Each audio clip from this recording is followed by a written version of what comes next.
Bienvenidos a este Foro Unir, eficiencia y límites del arbitraje internacional frente a la justicia ordinaria en el Perú.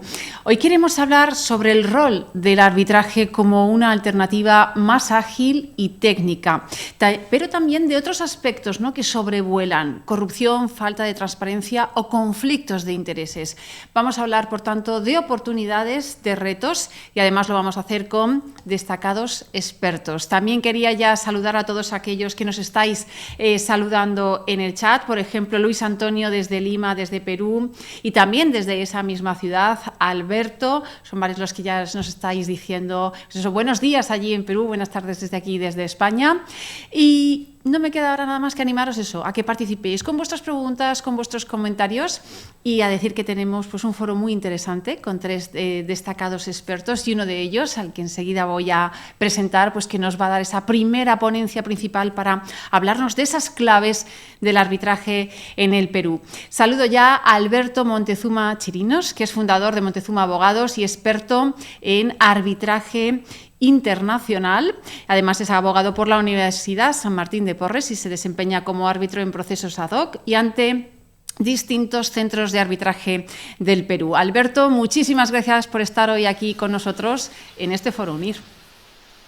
Ok, muchas gracias, muy contento de estar acá y bueno, nada, dispuesto a poder contarles algo de la experiencia y algo de los conocimientos que he obtenido durante todo este tiempo de la práctica del arbitraje. Muy contento, soy exalumno de UNIR con mucho gusto, así que muy complacido de estar en la casa. Pues después te preguntaremos por esa experiencia, cómo ha sido ese paso por UNIR, pero ahora estamos deseando escucharte y que nos hables pues desde tu larga trayectoria profesional, desde tu expertise, pues las claves, ¿no?, del arbitraje internacional, así que te cedo la palabra, Alberto. Ok, muchas gracias.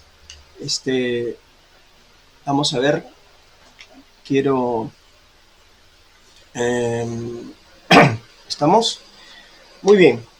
Bueno, voy a hablar algo que cuando me propusieron el tema, la verdad que me parecía que esto podía ser evidente, ¿no? Y ser evidente porque hablar de la eficiencia del arbitraje internacional frente a la justicia ordinaria, pues claro, casi resulta esto un tema evidente, ¿no? Hay un tema de eficiencia, pero para ello es importante, yo dije, hay que recurrir al significado. ¿Qué es eficiencia? ¿Qué podemos, y de manera que nos marque la pauta?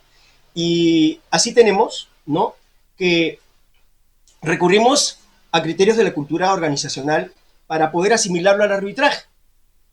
Y en gestión y organización, que es precisamente lo que nos interesa, porque el éxito de esto, del arbitraje, depende mucho también del procedimiento, la gestión y la organización del procedimiento.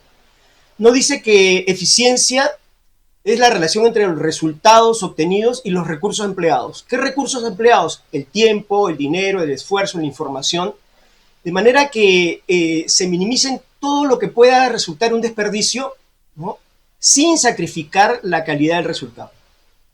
Y para ello tenemos que acudir al padre de la gestión moderna, que nos dice, que es Peter Drucker, que nos dice: la eficiencia es hacer bien las cosas, y la eficacia es hacer las cosas correctas. Entonces, con este criterio de gestión y organización propio de, como dije, la cultura organizacional, vamos a ver cómo podemos comprender esta eficiencia en el arbitraje y a partir del arbitraje. Así, para saber si estamos frente a o podemos desarrollar o debemos desarrollar un procedimiento eficiente, se tienen que dar tres condiciones, tres factores que yo pienso. Hay que dictar un laudo válido, motivado o razonado y ejecutable. Digo motivado o razonado, después podré dar la respuesta, pero he preferido decir motivado o razonado y ejecutable.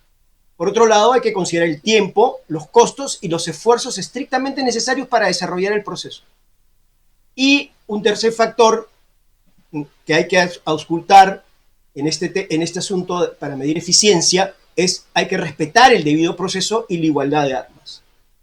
en buenas palabras, para que un proceso arbitral sea eficiente, se debe resolver adecuadamente la controversia.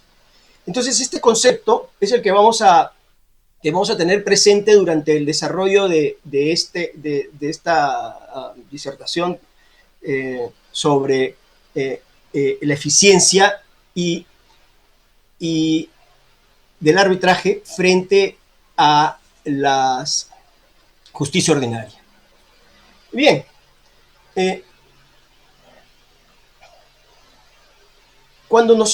si nosotros nos preguntan cuál es la diferencia cuáles son las diferencias entre el arbitraje y la justicia común, ¿no? ¿Qué diferencia? ¿Cuál es el factor diferencial?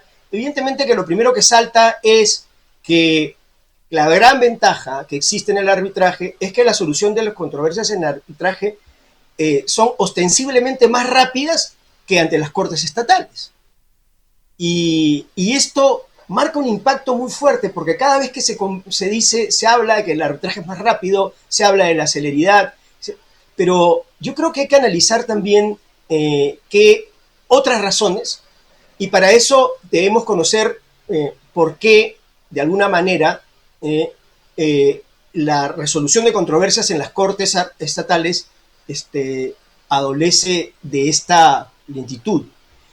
Y en el Perú, que es la fuente que he tomado, en el portal estadístico del Poder Judicial, si podemos ver, esta es una estadística muy nueva, muy moderna, muy nueva, porque es producida en este año, 2025. En enero del 2025, el Poder Judicial tenía pendientes de resolver 4.806.466 procesos. Imagínense, 4.866.000. Ingresaron hasta octubre del 2025 1.839.933 y se resolvieron a octubre también del 2025 1.802.380 procesos. En total de procesos, el universo de procesos a noviembre de este año es 4.844.019. Lo que nos podemos dar cuenta, y vamos a verlo, esta es la masa de procesos, la masa de todos los procesos. Y vemos que, vamos a ver cómo no se ha roto esta situación que se ha creado. Y bien, voy a llamar la atención en esto por especialidades. Si pueden, la pantalla se puede agrandar un poquito. Bien, por ejemplo, a nosotros nos interesa los procesos civiles, que son 781.000. Por especialidad, bien, son en total pendientes de resolver 781.000. Ingresados, 309.000 y resueltos, 324.000. Todos estos procesos se distribuyen en 35 distritos judiciales y un subsistema nacional especializado de extinción de dominios que también tiene sus procesos, y lo que nos indica la cantidad de procesos que hay en toda la República del Perú, en todo el país.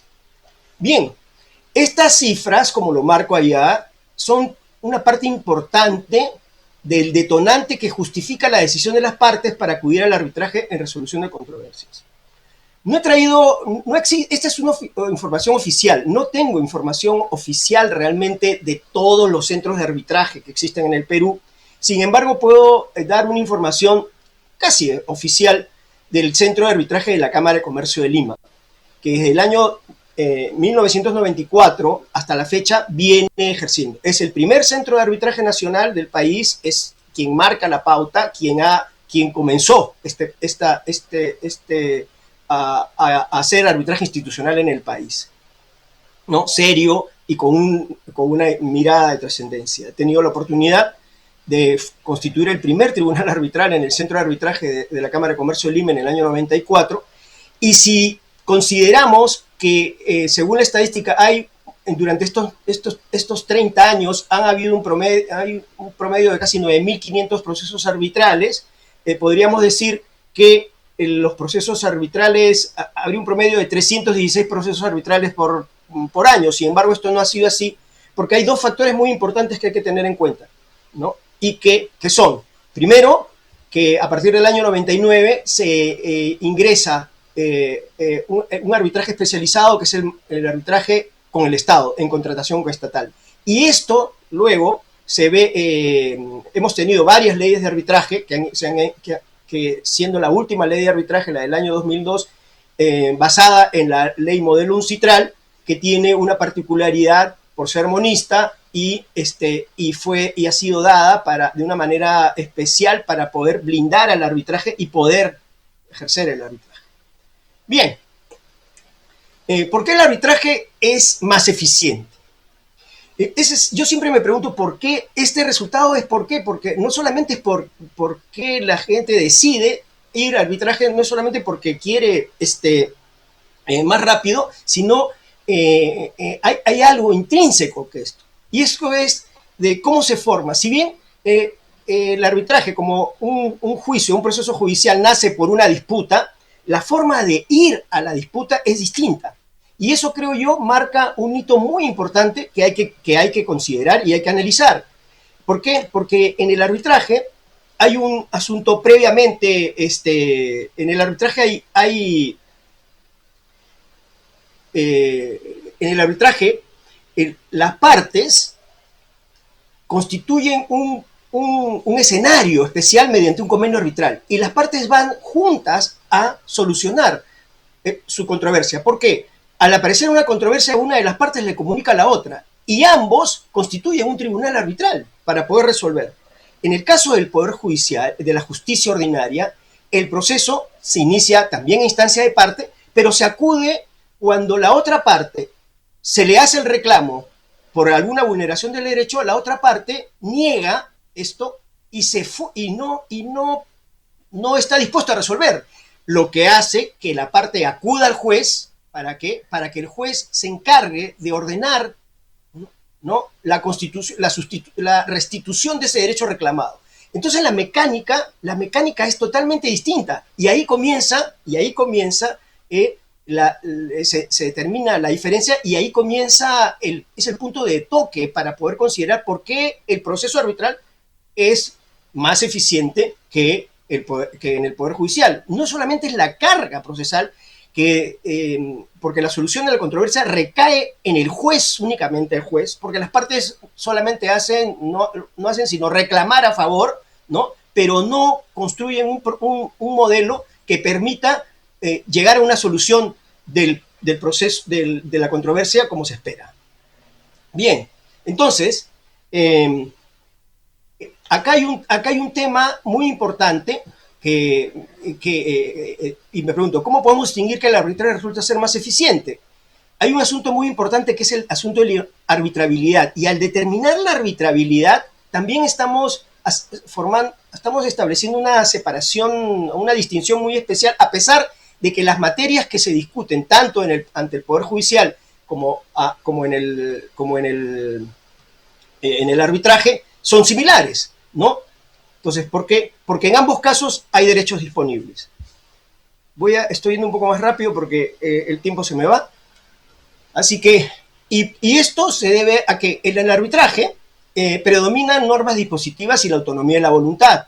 El procedimiento se diseña caso por caso. Gary Borg destaca que el procedimiento arbitral no viene predeterminado por la ley, sino por el acuerdo de las partes y las reglas institucionales, ¿no? Hay una sola instancia que es importante. El laudo solo se controla por causales tasadas de anulación sin revisión de fondo. Esto es lo que nos dice la teoría. Hay algunas discusiones, pero eso es lo que generalmente, así es el proceso. En el proceso judicial, a la vez, se rige por un código procesal típicamente imperativo. Existe una estructura de múltiples instancias y recursos tales como la apelación y la casación, que introducen tiempos adicionales. El juez está constreñido a las formas y a los plazos legales con menos libertad para adaptar el procedimiento, a pesar de que pueda tener toda la mejor intención de poder adaptar el procedimiento a ciertas circunstancias, pero es casi nulo el campo de acción que tiene al respecto. Bueno, hay una ventaja en este caso que viene precisamente por lo que les conté, el convenio arbitral. Las partes van. ¿Y qué es algo que es una ventaja que tiene el proceso, el arbitraje? El arbitraje permite que las partes hagan un traje a la medida. Todos los casos versan sobre derechos disponibles, pero el fin ulterior es la obtención de algún derecho traducido en un monto de dinero. Cada petición de arbitral tiene su propia narrativa, su propio argumento, sus propios hechos, sus propias pruebas, y de esa forma cada parte tiene el interés de presentar su caso de la manera más convincente posible para que el tribunal arbitral le conceda el derecho que reclama. Es decir, y para ello se permite generar un traje a la medida, un traje de reglas, un traje de plazos, para ello, y vemos que hay una serie de condiciones y de facilidades propias que se generan precisamente por el convenio arbitral, que permite a las partes, tienen que dar cierta capacidad de poder negociar porque son ellos los interesados en resolver el proceso. Bien, contra esto, ¿qué pasa? ¿Qué cosa esta situación tenemos que verla y analizar qué pasa con el Poder Judicial? Hemos visto la carga de trabajo y los recursos. La carga de trabajo es inmensa. Yo cuando veía esto no podía imaginar que estábamos hablando de 4.800.000 casos. Pero bien, los jueces estatales suelen tener altas cargas de trabajo, como lo he dicho. Se presentan ingentes cantidades de documentos para probar hechos en los procesos, y esto es una tarea ardua, y más aún si estos procesos deben ser notificados físicamente a las partes, ¿no? En algunos casos, porque el control podría ser vía online, porque así está también diseñado, pero hay problemas también en las comunicaciones, en la conectividad. La disponibilidad para la realización de audiencias se ve afectada generalmente y se producen mucho tiempo después de haber concluido la etapa postulatoria. Es decir, y etapa postulatoria que el juez probablemente, da el volumen de documentos, conoce que ya se cumplió, pero no conoce qué es lo que ha sucedido, ¿no?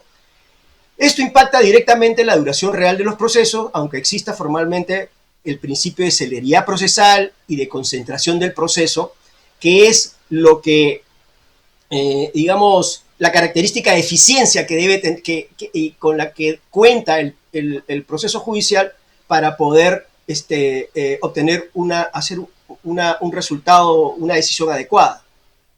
Bien, en el arbitraje los árbitros se concentran en un número limitado de casos. En el Perú, usualmente los árbitros tienen dedicación exclusiva al arbitraje y atienden varios casos. Acá la proliferación de procesos arbitrales provenientes de la contratación con el Estado, normas que se han ido modificando a pesar de todo durante el transcurso del tiempo, permite que los árbitros tengan una carga de trabajo, ¿no? que les permite la dedicación exclusiva. La carga de documentos que se presentan como medios probatorios suele ser también muy grande y detallada, que impone a los árbitros su estudio para formar una opinión respecto al caso que está sometido a su decisión. Acá hay una dedicación particular que hace que colabora con la eficiencia. Sin embargo, en los arbitrajes complejos, la agenda de árbitros muy demandados puede convertirse en un cuello de botella, lo que genera audiencias postergadas por meses. No se exige disponibilidad real acorde con el cronograma procesal. De otro lado, las partes piden postergaciones, lo que impone una modificación del calendario procesal, es decir, no solamente los árbitros, sino también las partes. ¿Por qué? Por esta licencia que permite y este criterio de flexibilidad mal entendido muchas veces de las partes. Bien, también un criterio para considerar la eficiencia es qué estructura de incentivos y costos existe. En el arbitraje, los árbitros y los centros de arbitraje están expuestos a la competencia con otras instituciones y foros. La eficiencia de tiempo y costos es un factor clave en la reputación de los. La conducción eficaz del arbitraje o los reportes, como en el Faro de Transparencia, donde se identifican de modo individual la participación de los árbitros y su desempeño. Esta información tiene una incidencia en la selección de los árbitros por las partes y sus abogados. ¿Qué incentivos hay en el proceso judicial? En el proceso judicial el juez tiene una remuneración fija. no existe competencia con otros foros, la eficiencia es una exigencia institucional, pero con incentivos y mecanismos de control difusos. Inclusive, ¿no? Existe un criterio no escrito, pero que de pronto cuando el juez es muy dado a trabajar mucho, o sea, se dice, ¿qué interés tendrá? Cuando deberías reconocerse que el interés que tiene es salir de su trabajo para no seguir agobiado, ¿no? Y cumplir con su misión. Bien. Además, los costos, ¿y cuáles los costos de esto? En el arbitraje el usuario paga los honorarios, ¿no? Los gastos institucionales, los honorarios de abogados y especialistas, las pericias complejas, etc. Esa carga induce, en teoría, un mayor interés de las partes en la eficiencia, pero también puede generar conductas oportunistas, maliciosas, como las tácticas dilatorias para presionar los acuerdos, alargar procedimientos y encareciéndolos de esa manera. Sin embargo, desde el punto de vista de la judicatura, el usuario no paga los sueldos, el usuario paga las tasas judiciales y los honorarios de los abogados, pero el costo del aparato judicial, que es precisamente que demanda un gasto ingente, es asumido por el Estado. Entonces, y esto, si bien esta asunción del Estado a estos costos da la sensación de que se disminuye ese criterio del precio por el trámite, ¿no? Lo que sí, y reduce un poco la carga social, es realmente engañoso, porque finalmente sabemos que tiempo es dinero y que si hay un gasto eficiente, ¿no?, de estos recursos dinerarios, entonces el proceso puede caminar distinto. Sin embargo, el Estado es para todos igual. Bien. Por otro lado, que hay que tener en cuenta, bueno, ya estamos, que existe en el arbitraje como en el proceso judicial la eficiencia de considerar un componente esencial es el debido proceso. Y en este caso, la rapidez con la que se resuelve no puede afectar el derecho de defensa. El árbitro debe saber conjugar la rapidez y el respeto a los plazos acordados en el proceso con el derecho de defensa de las partes y el respeto al debido proceso. En el caso del proceso judicial, las garantías como es la pluralidad de instancias, recursos amplios, plazos para alegar nulidades, etcétera, lo que buscan es reforzar la legitimidad y la corrección de las decisiones. Pero a precio de incrementar la duración y la complejidad de procesos, postergando de esa manera la decisión final. Bien, en síntesis, el diseño del arbitraje es más amigable para la eficiencia, flexibilidad, una sola instancia, gestión de casos, pero requiere una cultura arbitral comprometida, con buenas prácticas y árbitros que ejerzan liderazgo para evitar la judicialización, es decir, la tramitología que se da, las tácticas de guerrillas y el due process paranoia o la paranoia del debido proceso.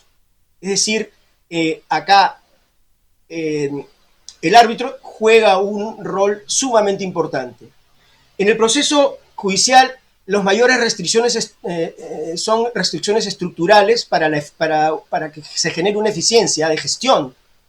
Si bien la estructura es similar a la del Poder Judicial, pero no está orientada a garantizar estándares, de legitimidad, control público, que tengan con una fuerte carga de formalismo y de recursos.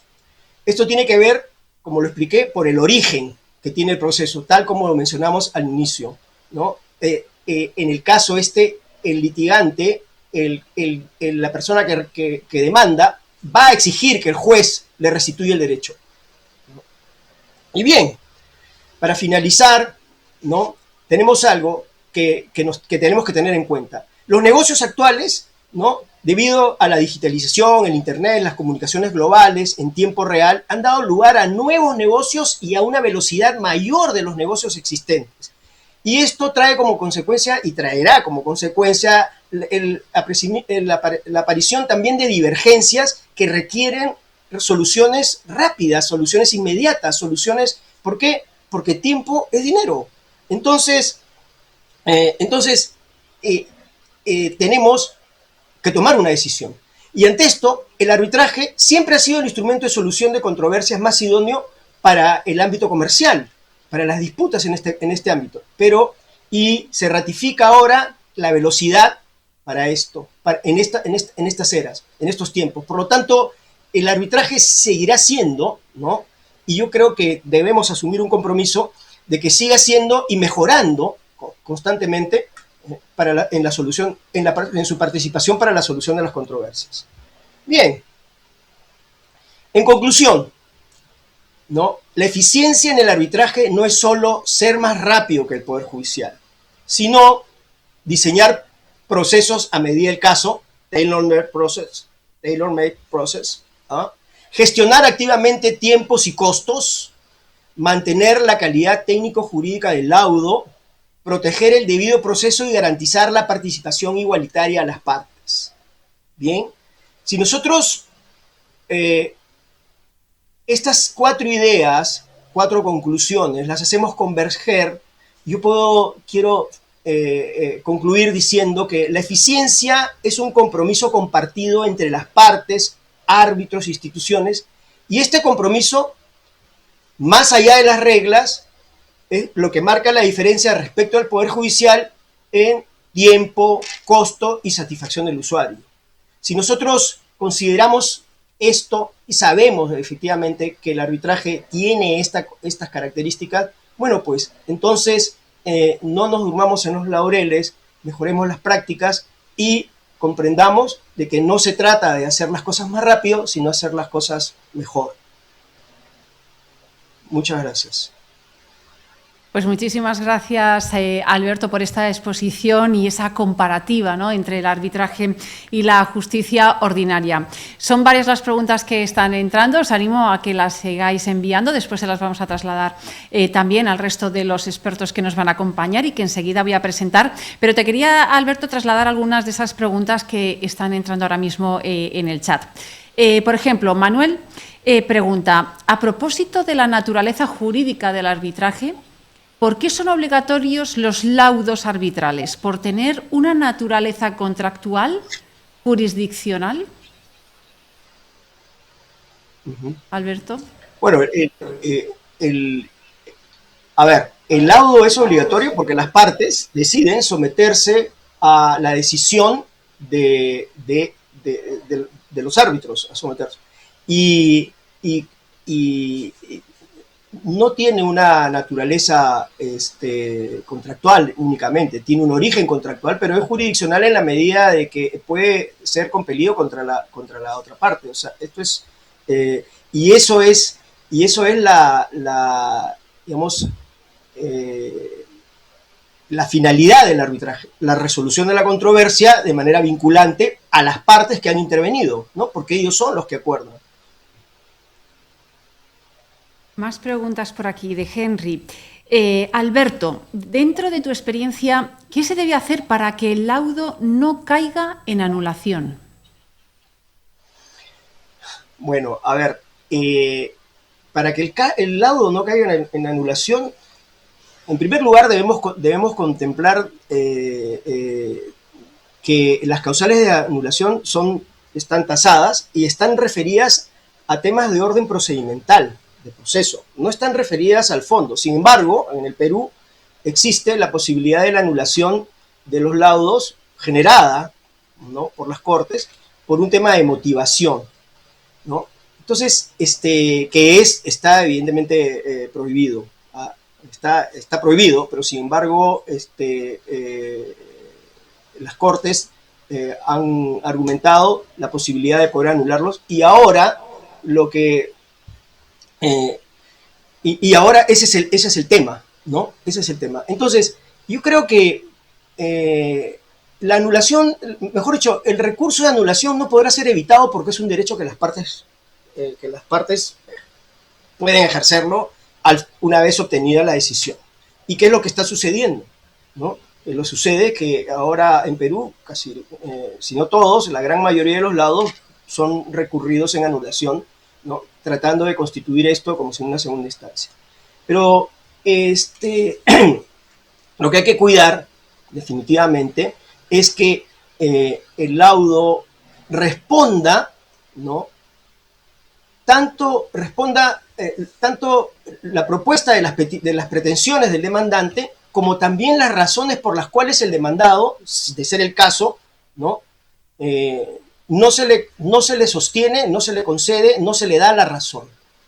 El tema finalmente resulta sencillo, porque hay que reconocer por qué razón, ¿no? Las razones de uno prevalecen sobre las del otro, pero no solamente desde ese punto de vista, sino también argumentar por qué razón esta parte no la tiene. Yo creo que eso es algo, aparentemente podría esto ser un juego de palabras, ¿no? De decir, hay que darle la razón a uno y hay que explicarle al otro por qué no la tiene y viceversa, o que estamos hablando de reacciones espejo. Pero en realidad lo que necesitan las partes y el arbitraje, lo que tiene que darle a las partes es explicarle por qué uno tiene la razón y el otro no la tiene. No hay que simplemente generar una decisión en donde se reconoce la posición de uno sin explicarle a la otra parte por qué su razón no es más poderosa que la del otro y por lo tanto el derecho no se le puede conceder. ¿Bien? Entonces tenemos aspectos formales que hay que siempre considerar y este aspecto de fondo que es en buena cuenta satisfacer a las partes la razón por la cual ellos están acudiendo al arbitraje, explicándoles, señalándoles por qué razón es que se le concede el derecho y por qué razón también no se le concede el derecho a la otra parte. Pues Alberto, es el momento de sumar a otros dos expertos a la mesa y abrir este conversatorio, este debate. Así que voy a saludar ya a Rosana Jiménez Vargas Machuca, que es jueza superior de la Corte Superior de Justicia de Lima y vicepresidenta del Centro de Arbitraje de la Cámara de Comercio de Lima. Muchísimas gracias, Rosana, por estar hoy aquí con nosotros en este Foro Unir. ¿Qué tal? Buenos días con todos. Muchas gracias más bien por esta invitación y encantada de poder responder las preguntas y conversar con estos distinguidos colegas con los que comparto esta mesa. Pues gracias, Rosana. Iván Alexander Casiano Losio, árbitro y magíster en arbitraje internacional, miembro del CIARB y de la ICC. Muchísimas gracias, Iván, por estar hoy aquí con nosotros. Muchísimas gracias a ustedes por invitarme y encantado de compartir esta mesa junto con Alberto y con Rosana. Uno de los mejores profesionales, sin embargo, del arbitraje en el Perú es Alberto, y Rosana, su prestigio es sumamente conocido a nivel nacional e internacional. Gracias. Pues gracias a los tres, así que voy a seguir trasladando esas preguntas, ¿no?, que nos van llegando. Rosana, por ejemplo, Jimena nos plantea, ¿realmente el arbitraje es la mejor vía o deberíamos definir en qué casos conviene usarlo? Muchísimas gracias. Esa es una excelente pregunta. A ver, en términos generales, con relación a conflictos de orden patrimonial, que es para lo que está el arbitraje, sí, el arbitraje considero yo que he estado en la vereda judicial y ahora estoy en la vereda arbitral. El arbitraje tiene una serie de ventajas que hay que aprovechar, hay que usar, y lo hacen las empresas, lo hacen los privados, ¿no? Porque en el arbitraje se puede seleccionar, se puede designar un árbitro especializado en la materia, se diseña, como dijo Alberto, como traje a medida las reglas procedimentales, porque no es lo mismo tener una controversia simple sobre obligación de dar suma de dinero en un caso donde incluso una de las partes ya ha reconocido la deuda. Ahí es muy sencillo y podemos tener un arbitraje muy rápido, que tener controversias sumamente complejas con múltiples pretensiones por ambos lados, y entonces ahí se requiere un diseño diferente. Y eso no hay ninguna duda de que es una gran ventaja. Celeridad, diseño de reglas, poder elegir a los árbitros especializados que nos inspiren confianza y, en fin, todo lo que además ya ha explicado Alberto. Hasta ahí en principio el arbitraje es mejor. Ahora, la pregunta ya concreta, en ese tipo de relaciones, porque no estamos hablando de las que no sean arbitrables, porque ahí no hay nada que comentar, ¿no? No se podrían arbitrar. En las arbitrables, ¿hay alguna posibilidad de diseñar en el convenio? Porque entiendo que por ahí va la pregunta. ¿Algo más eficiente? ¿Hay algo en lo que el sistema judicial puede hacer mejor? Bueno, yo creería que sí. Por ejemplo, el arbitraje culmina con un laudo. Ese laudo constituye título ejecutivo que va al proceso de ejecución. Ese es un proceso judicial, ¿no es cierto? Muy bien. Pero ¿qué pasa en los casos en los que ya se tenga un título ejecutivo? ¿Valdrá la pena para esos casos pactar convenio arbitraje? Yo creería que no, porque si ya tienes un título ejecutivo lo llevas a proceso de ejecución. ¿Por qué hacer un arbitraje para cambiar un título ejecutivo por otro? Por ejemplo, y entonces uno puede tener un convenio arbitral, y eso es lo hermoso de esto, ¿no? Que las partes pueden, por ejemplo, en un contrato de arrendamiento, las partes pueden pensar en las distintas controversias que se pueden suscitar. Si el problema va a ser que no está pagando la renta, por ejemplo, y quiero ir a un proceso de obligación de dar suma de dinero, ¿no? O sea, quiero reclamar, mejor dicho, el pago de la renta, bueno, el Código Procesal en el Perú establece que el recibo impago más el contrato de arrendamiento es un título ejecutivo. O sea, eso puede ir fácilmente a un proceso de ejecución de forma inmediata. Entonces, yo para esa controversia, para esa disputa, la reservaría para el Poder Judicial. Para lo demás, sí me parece conveniente pactar las demás controversias que se deriven, que se susciten con relación a ese tipo de contrato, deberían ir a arbitraje. Y eso se puede hacer, y de hecho, cuando he trabajado en un estudio de abogados, nosotros diseñábamos las reglas así en los contratos con los clientes. Y entonces, porque las partes pueden diseñar su convenio, y entonces pueden decidir qué cosas van primero a trato directo y cuáles no vale la pena, y cuáles deberían ir al sistema judicial directamente y cuáles es mejor transitar por el arbitraje. Por ejemplo, en el Perú tenemos un problema con la demora en los juicios de desalojo por muchas normas muy particulares que se hayan sacado para agilizarlo. Pero si tú pactas, por ejemplo, arbitraje, ¿no?, para el tema de resolución y desalojo, entonces es mucho mejor, porque incluso tú puedes pactar reglas en tu mismo convenio y tú puedes establecer para estas controversias el arbitraje tendrá que durar 4 meses, 5 meses, no más. Y entonces puedes tener un laudo arbitral que ordene la desocupación del inmueble en un tiempo breve. Y con eso ya tienes una cosa juzgada y ya puedes proceder al lanzamiento.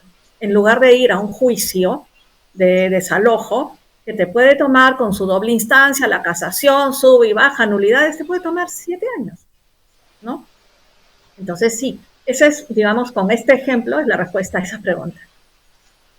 Gracias, Rosana. Otra de las cuestiones que se están planteando mucho en el chat tiene que ver con la transparencia, la confidencialidad. Quería trasladarte, en este caso a ti, Iván, preguntas y cuestiones que van en esa línea, ¿no? Por ejemplo, nos plantea Roberto, ¿la confidencialidad del arbitraje aporta mayor justicia o limita la transparencia?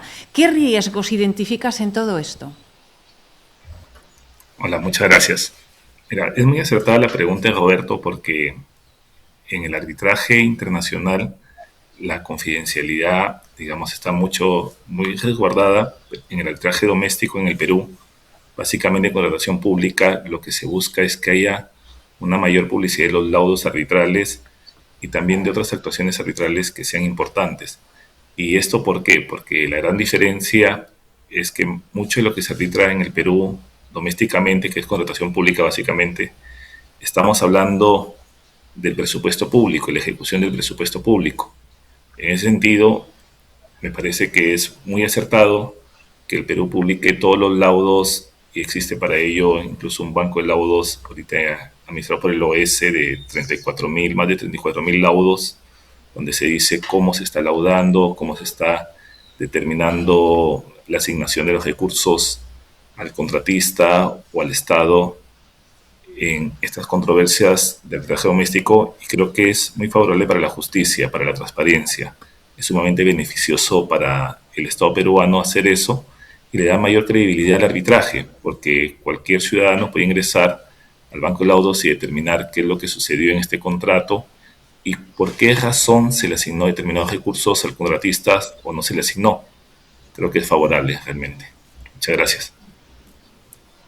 Gracias, Iván. Quería volver a Rosana porque otro de los aspectos que se repiten en el chat tiene que ver con la independencia de los árbitros.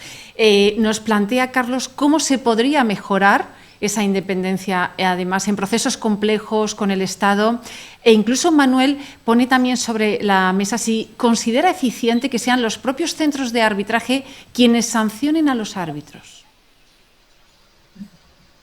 Muchas gracias también por esta pregunta. Sí, el tema de la independencia e imparcialidad de los árbitros es, en general, el tema de la independencia del tercero imparcial que debe resolver una controversia ajena en forma vertical, ese siempre es el tema. Ese es un tema recurrente, ¿no?, para los jueces, es un tema recurrente para los árbitros, porque de eso depende que el sistema, cualquiera que fuere, estatal o privado, camine, ¿no? Ahora, la pregunta se ha centrado un poquito más en el arbitraje con el Estado, porque hablaba del Estado.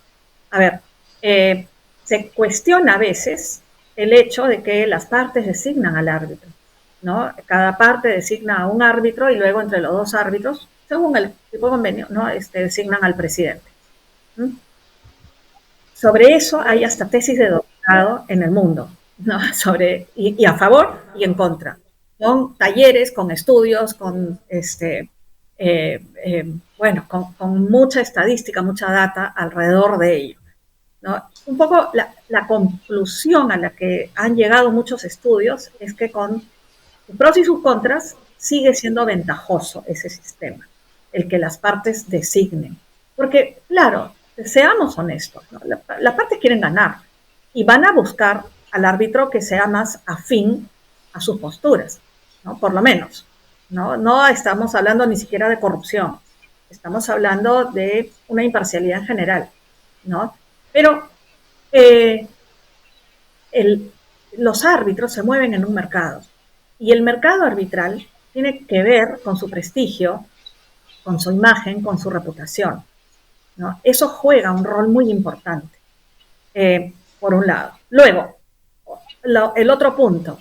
Los árbitros tenemos la obligación de revelar prácticamente todo. Y entonces, y las partes de recusar si no hemos revelado correctamente o si, bueno, habiendo revelado, se encuentra la posibilidad de un conflicto de interés. Entonces, estamos sujetos, ¿ya?, al escrutinio de las partes continuamente, porque la parte tiene derecho a tener un tribunal imparcial y va a preocuparse de que eso sea de esa manera. Y a un árbitro, como decía, como su prestigio es un activo importantísimo, no le va a interesar, no le va a gustar ser recusado continuamente, por decirlo así, por falta de imparcialidad, por conflicto de interés. No le va a gustar que esas recusaciones que se plantean contra él sean declaradas fundadas, ¿no? No le va a gustar que eso incluso se declare, digamos, infundada esa recusación, se siga ventilando en el Poder Judicial ante un recurso de anulación, porque es una de las causales. No ha tenido un tribunal imparcial, no estoy de acuerdo con lo que ha resuelto el centro de arbitraje donde se ha tramitado el caso, así que lo sigue ventilando, ¿no? Entonces, todo eso es importante de tomar en consideración. No estoy hablando tampoco de las recusaciones frívolas, ¿no?, ni el mal manejo de las cosas, sino simplemente dentro de su cauce normal.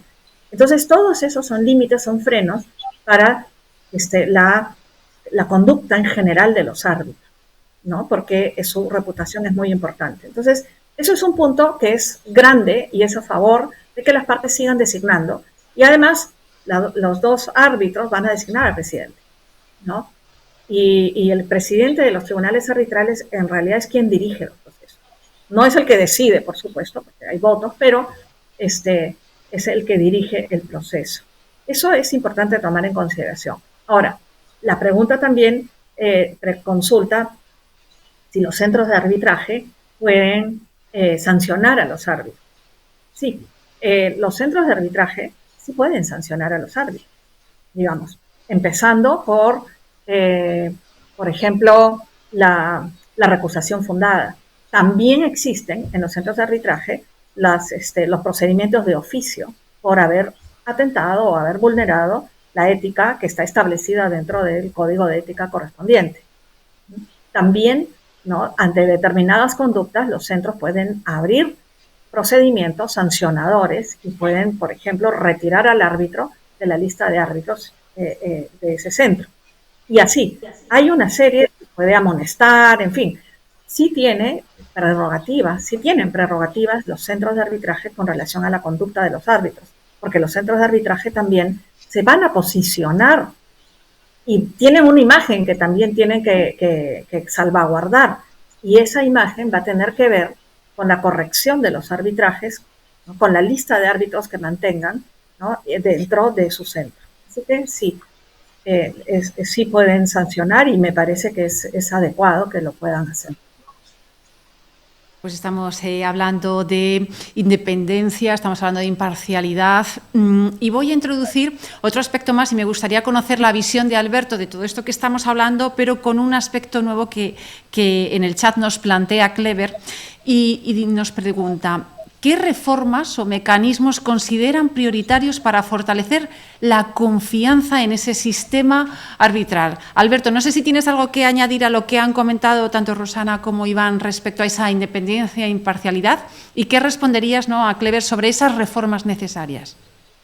Bueno, respecto a este tema de la independencia e imparcialidad, que es un requisito, es una obligación de los árbitros de mantenerse independiente, imparcial y de comunicar cualquier hecho, ¿no?, que a juicio pueda significar algún motivo de reparo, ¿no?, por llamarlo de esa manera, es una condición sine qua non dentro del proceso para la participación del árbitro, pero adicionalmente tiene a comparación de lo que podemos hablar respecto a los jueces, tiene una carga eminentemente subjetiva, pero pero que al momento de poder, al momento de analizarse, tiene que asentarse en hechos concretos. Sin embargo, lo que hace que muchas veces se promuevan recusaciones simplemente por la sola mención y por la sola idea de que creen que es así las cosas. Sin embargo, en el caso de las recusaciones judiciales, las recusaciones judiciales están taxativamente definidas, y eso es lo que digamos que diferencia y que marca no solamente la diferencia, sino que marca una pauta muy importante en este tema de la idoneidad de las resoluciones arbitrales, porque los árbitros están sometidos efectivamente a una obligación de mantenerse imparciales e independientes. Bien, entonces eso es en cuanto a lo que habían expresado mis colegas. Y respecto a la pregunta, si me puedes, ¿cuáles son los aspectos para poder... Reformas y mecanismos necesarias, prioritarias, ¿no?, para fortalecer esa confianza en el sistema arbitral? A ver,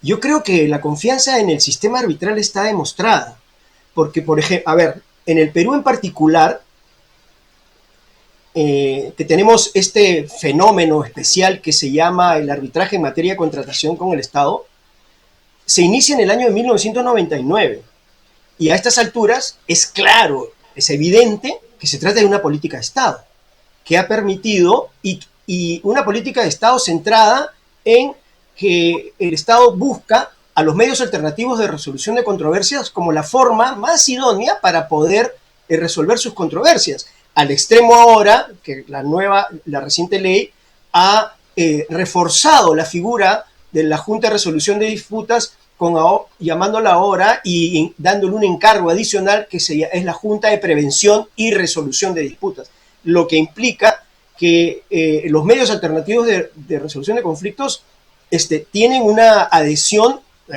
y es parte de las políticas públicas. Ahora, ¿qué se debe hacer para, no obstante esto, reforzar el arbitraje? Bueno, en primer lugar, de que el compromiso no solamente es de los árbitros, sino también es de las partes. Las partes deben saber elegir a los árbitros. Las partes no deben dejarse llevar por criterios finalistas como, por ejemplo, me interesa ganar el caso, entonces tengo que buscar. Porque eso debe ser la consecuencia de la solidez de sus argumentos, no de la decisión de designar un árbitro, ¿no?, que puede ser de alguna manera influenciado porque por una relación, por mantener alguna mejor relación con las partes que lo designan, ¿no? Entonces, yo creo que para fortalecer el sistema, las partes deben actuar con mayor cuidado en el momento de seleccionar a sus árbitros. En el momento de pactar el arbitraje, si este es institucional, escoger adecuadamente la institución arbitral que se va a hacer cargo de su proceso. ¿Por qué? Grande o pequeño. Porque no hay arbitraje pequeño ni arbitraje grande, porque el arbitraje pequeño probablemente puede ser el arbitraje que defina la vida de una pequeña empresa, de una microempresa, ¿no?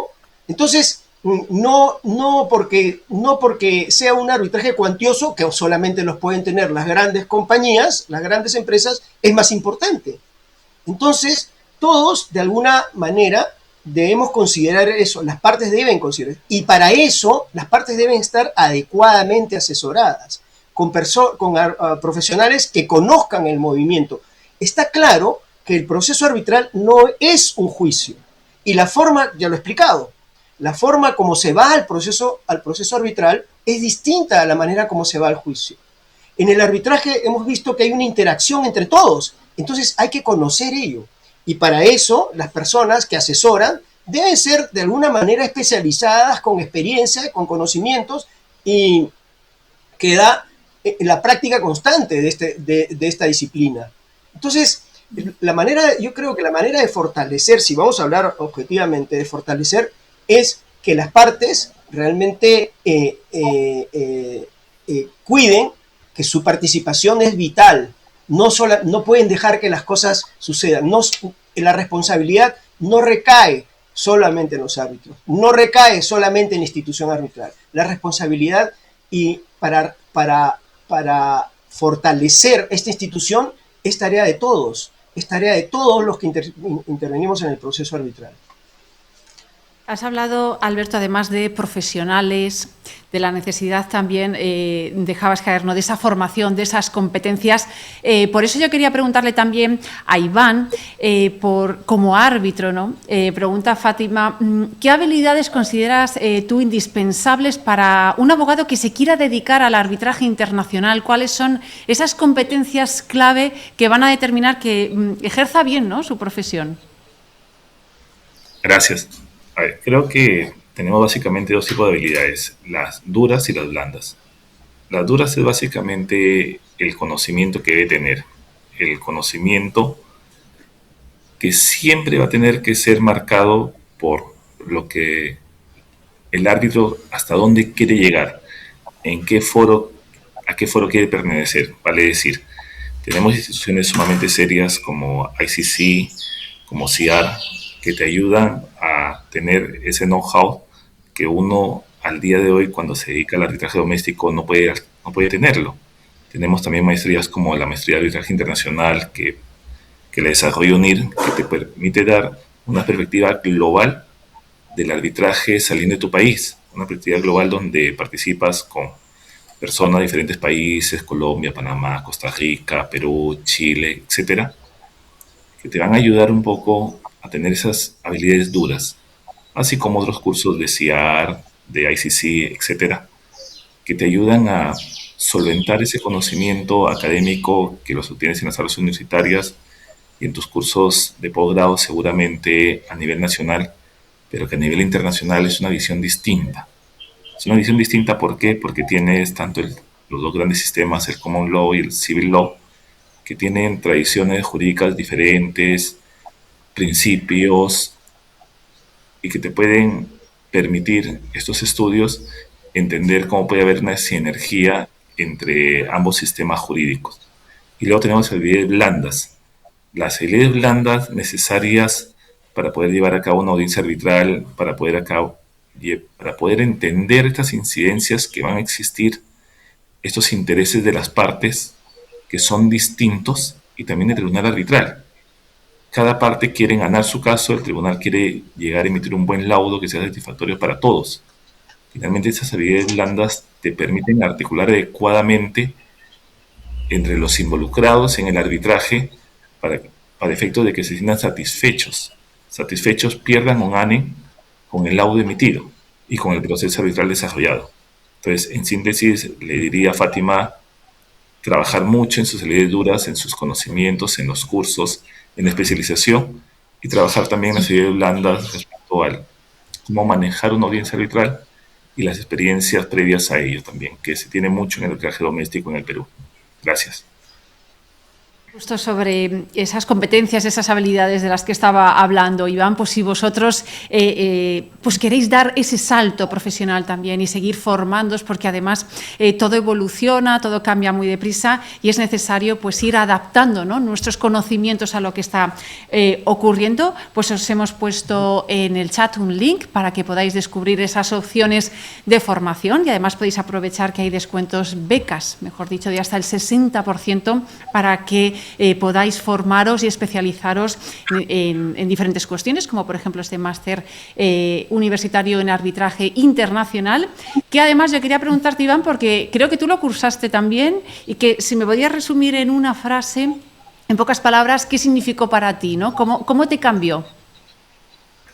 Sí, muchísimas gracias. Efectivamente, yo lo cursé con un grupo de compañeros de diferentes países del mundo, mucha presencia peruana, y me cambió porque me enseñó a ver la perspectiva global del arbitraje que escapa a nuestro país. En el Perú se arbitra muchísimo. Sin lugar a dudas, no creo equivocarme, es el país que en Latinoamérica más se arbitra de lejos. Tenemos muchísima experiencia en arbitraje doméstico, pero lo que no tenemos es mucha experiencia en arbitraje internacional, que sí la tiene otros países, llámese Brasil, etcétera, pero que creo que esta maestría en arbitraje internacional del UNIR me permitió formarme en aquellos conocimientos, pasando por el arbitraje comercial internacional, el arbitraje de inversiones, el arbitraje deportivo, y cada una de las facetas que un árbitro debe tener para poder entender hacia dónde debe orientar su futuro académico y profesional. Entonces, UNIR me permite esa visión, que esa visión no se puede obtener en una maestría local. Muchísimas gracias. Gracias, Iván. Estamos ya hacia la recta final, por eso yo quería preguntarle a Rosana por otra cuestión que también nos plantean ya, pues mirando hacia el futuro, ¿no?, y las tendencias. Pues esta pregunta podría resumir todas esas ideas que nos están diciendo.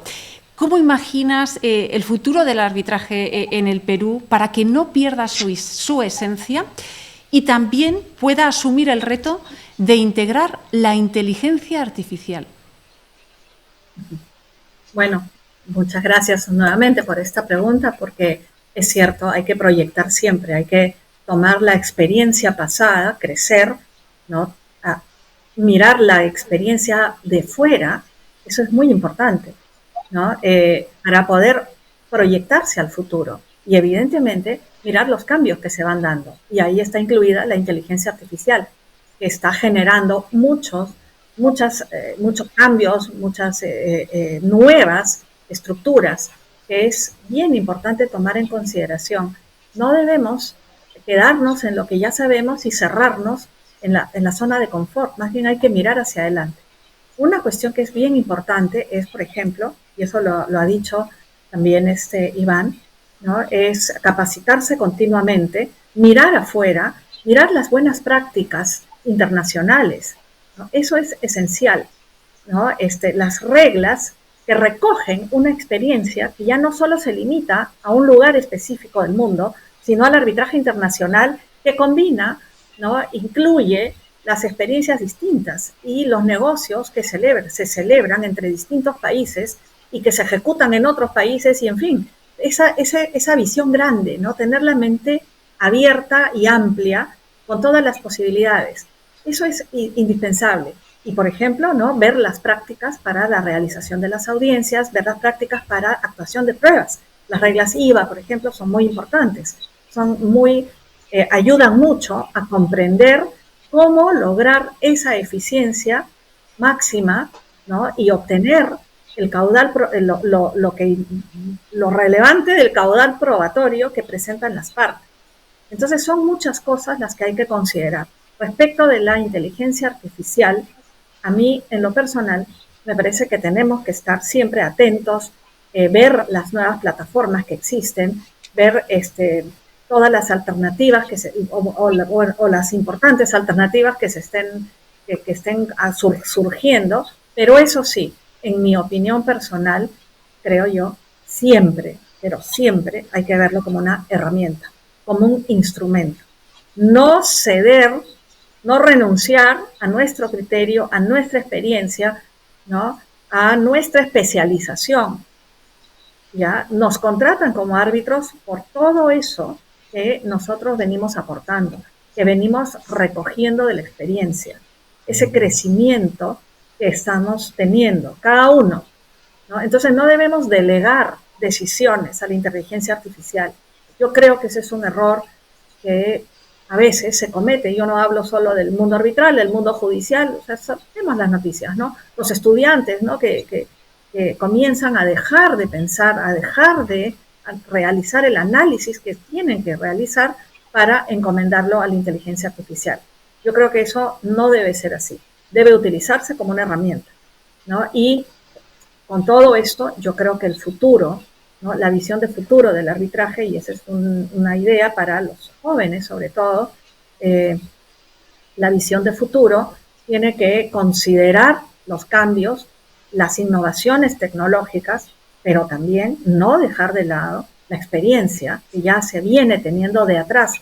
La experiencia es invalorable, el criterio es invalorable y lo que hemos estado conversando acá, los principios, ¿no? La independencia, la imparcialidad, respetarnos a nosotros mismos, respetar el arbitraje, ser siempre correctos, no tomar los atajos fáciles, no ceder ante tentaciones. Y esto que suena muy obvio, no lo es.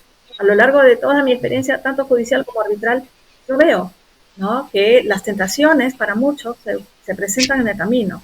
No hay que ceder ante ellas, ¿no? Y siempre hay que buscar ese crecimiento.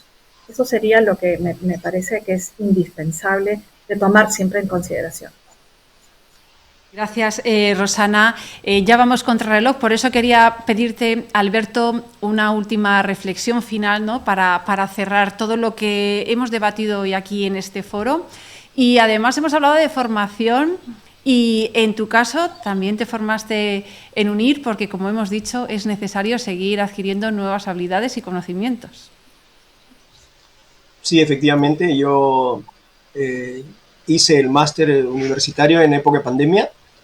Para mí fue una experiencia muy grata porque por el nivel, el nivel de la plataforma, o sea, yo la verdad que no creía en un máster o un estudio serio en Internet. Sin embargo, incluso fui bastante escéptico. Pero la verdad que desde el principio, donde tú tienes toda la información por adelantado, hay todo un esquema online de estudios, la verdad que yo quedé gratamente impresionado y sumamente satisfecho con esto. O sea, comencé a creer que la educación de esta manera a quienes les interesa es buena. Así que sí, esa fue mi experiencia. Y ahora esto, no solamente la formación, sino que también, yo digo que la actividad del arbitraje está asegurada, si es que está asegurada porque está dirigida, orientada a solucionar disputas en las relaciones de comercio. Estamos hablando de derechos disponibles, ¿no? De negocios. Entonces, en tanto que haya negocios, el arbitraje va a ser una buena solución, es una buena solución para buscar las resoluciones a estos conflictos de intereses.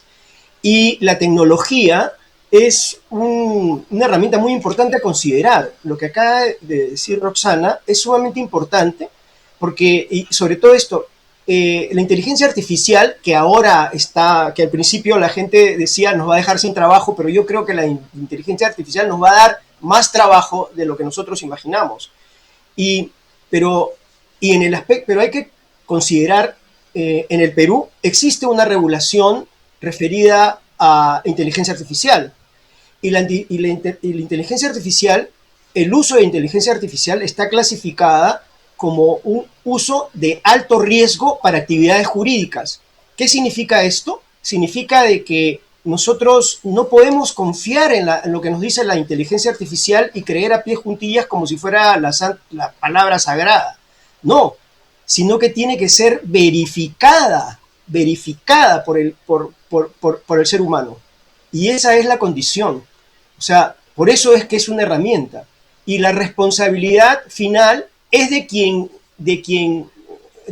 en el caso de los árbitros, del árbitro que firma. Entonces, en definitiva, ¿no?, el uso de la inteligencia artificial es necesaria, pero no podemos tampoco, porque no es negociable, la ética, ¿no? Criterios éticos para mantener incólume esta institución que nos preocupa y que sirve para resolver los problemas, cuando menos comerciales, ¿no?, que son muy importantes, de las personas, ¿no?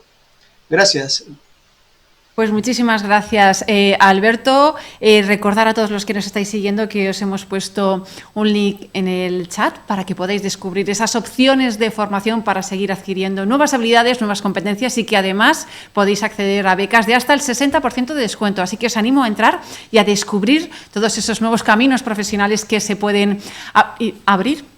Que me quedo sin voz. Alberto, muchísimas gracias por haber participado hoy en este foro UNIR. Un placer contar contigo hoy. Muchas gracias y siempre a las órdenes. Gracias. Gracias, Iván, por tu participación y por estos minutos que nos has concedido en este foro UNIR. Muchas gracias a ustedes y también a Rosana y Alberto. Realmente fue muy beneficioso para mí y espero para todos ustedes esta pequeña charla. Gracias. Y muchísimas gracias, Rosana, por haber participado en este foro UNIR de hoy. Un placer.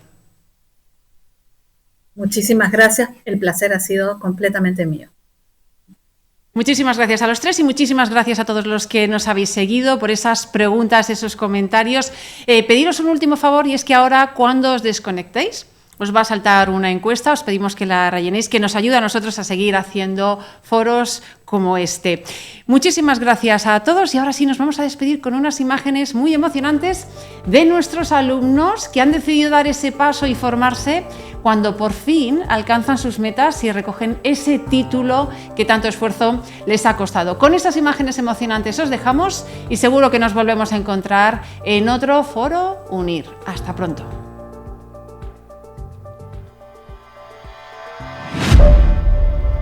Es mucha dedicación estudiar, pero bueno, la UNIR lo facilita y poder estudiar a distancia pues mejora este momento, ¿no?, del tránsito de estudiar para luego ser lo que quieres ser.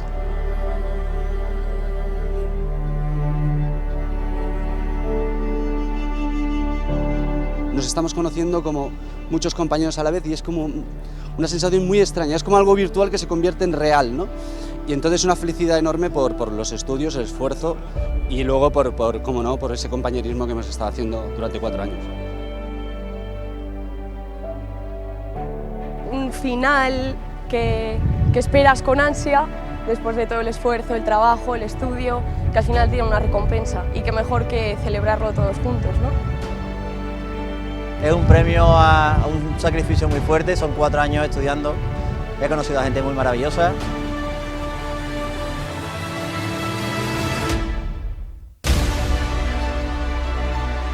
Y la verdad que le agradezco a mi familia, a mi marido, por todo el apoyo que me dieron, el aguante que me hicieron, de mis padres también, a mi papá que no lo tengo, a mi mamá que está en Argentina, y bueno, y de todos, de la verdad que de todos, de mis hijas, que gracias a todos ellos pude lograrlo en realidad. Me acordaba de mi familia, de mi esposa, de mis hijos, que han sacrificado tantas horas de estudio, ¿no?, que quizás no les he podido dar tanto tiempo por estar dándole a la maestría, ¿no? La verdad es que después de 4 años estudiando y haciendo mucho esfuerzo, me siento muy contenta y la verdad muy orgullosa de todo el esfuerzo que hemos estado haciendo este tiempo. Cuando estás aquí te desborda la cantidad de gente, todo lo que han preparado, te desborda todo lo que tú te has imaginado.